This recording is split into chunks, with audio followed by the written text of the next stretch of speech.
Welcome to AGORACOM, the small cap epicenter, and AGORACOM TV, a daily fast-paced energy show, bringing the best press release out of the small cap space every morning at the open, so you can hopefully profit from them and maybe find your next great small cap investment. It's Thursday, May 19th. I want to wish a happy birthday to my mom. Happy birthday, Mom. You're not on the internet, but maybe you'll see this someday.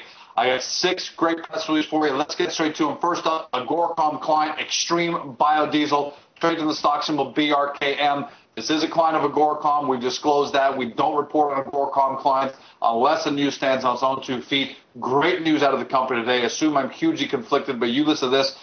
They announced they've been selected to produce biodiesel for 2 major supermarkets. Extreme Biodiesel is going to collect and deliver the supermarket's waste vegetable oil to Extreme's Corona facility for delivery collection charge. Then they're going to be paid a toll to toll process the oil into biodiesel, and then a second delivery fee for the biodiesel. What's the supermarket using it for? They tend to use the biodiesel in the tractor trailers and for the diesel generator refrigeration units. I love this deal. And if you think oil is going to be bullish going forward, it's going to be over it at this $100 price range, perhaps higher.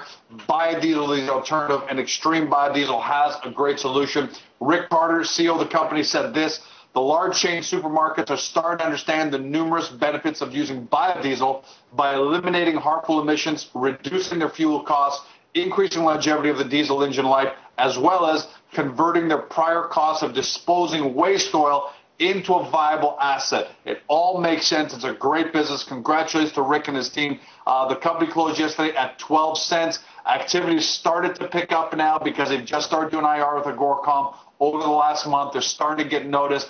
Definitely a company worth looking into. Have a close look at them. Next up, Fire River Gold. My good friend Harry Barr and Spiros Keikos and their team over there announced additional high-grade results and explained the significance of their mining program. By the way, stock symbol FAU in Canada, FVGCF for our friends in the U.S., FWR for our friends in Germany. Here are some of the numbers.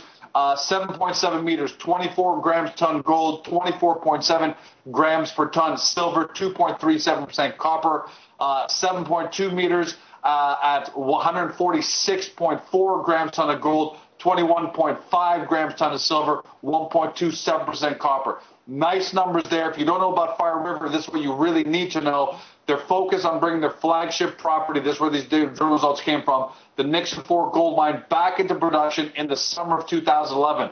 We're here close to the end of May already. That's got to be imminent. It's a permitted and bonded mine, which includes an approximate 200-ton per day processing plant. They've also got a fleet of surface and underground mining vehicles, a self-contained power plant, maintenance facilities, drilling equipment, and an 85-person camp. This is a serious setup. They're not monkeying around.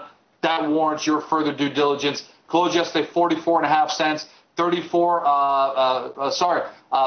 cents on the low, 52-week low. 3.5 cents on the 52-week low, 72 cents on the 52-week high. So a lot of shareholders very happy. And as of this morning, Fire River is up 1.12% on 355,000 shares. The market likes this news. Next up, Anaconda Mining, ANX. They report record gold production at their Pine Cove project, which is in Newfoundland. They announced that they shipped a record amount of gold, 344 troy ounces. They produced over a 7-day period from April 25th to May 1st. Overall mill recoveries are increasing up to 80%.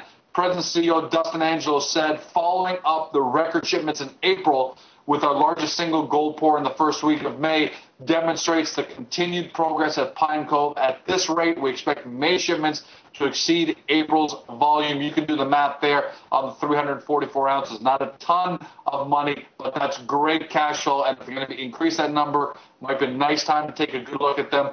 8.5 cents what they closed at yesterday, 6.5 on the 52-week low, 34 on the 52-week high. As of right now, they're up strong, 17.5%, over 1 million shares traded. Congratulations to Dustin Angelo and his team.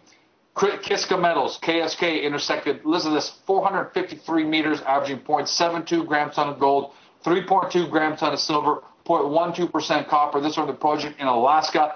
And they say it's located 1.2 kilometers east of the multi-million ounce Whistler deposit. They say these new results indicate that the grades of the Raintree West Porphyry system, this is where they reported the results on, improved to the north and remains open to expansion north, west, south, and at depth. If they head east, they'd have the full circuit. 75 cent yesterday closed, $1.74, 52-week high, 66 cent close, and they're trading today 81 cents, up 8% on 44,000 shares, so the market likes the news.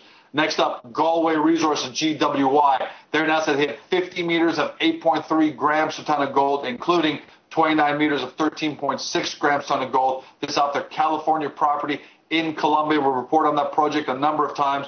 $1.18 was the close yesterday. $1.52, 52-week high, 63 cents on the 52-week low. Up 4.2% on 500,000 shares. Nice reaction. Results speak, folks. You got to look for the companies reporting the results. Forget the blue sky stuff. Companies reporting results are getting noticed. Cadillac Ventures finally CDC intersected 33.4 feet of 1.42% copper at depth, including 2.12% copper over 8.2 feet. This Thierry mine is more than just a drill result here. They have a measured and indicated mineral resource, 6.2 million tons of 1.92% copper. On the inferred side, 8.2 million tons at 1.79% copper. Closed yesterday, 17 cents, cut in half off its 52-week high of 34 cents and just above its low of 13 cents. Cadillac this morning, 17.5, just up 2.94% on 17,000 shares. So it is green, not a lot of volume, but nice results, especially when you have that kind of project.